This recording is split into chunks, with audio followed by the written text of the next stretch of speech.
Alio, kalba Kalėdų miško radijas. Redakcija pasiekė žinia, kad komplimentų ir apsikabinimų kioskelį ruošiamasi griauti.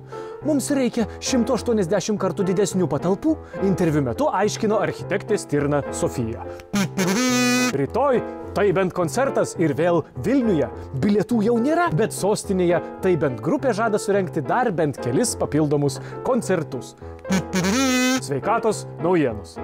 Kalėdų miško sveikatos ministerija primena apie didelį peršilimo pavojų. Bent kartą per dieną nepamirškite pamirkyti kojų ledinėme upokšnyje. Daktaras Pelėdas, kaip ir kiekvienais metais, primena, nevalgykit sniego.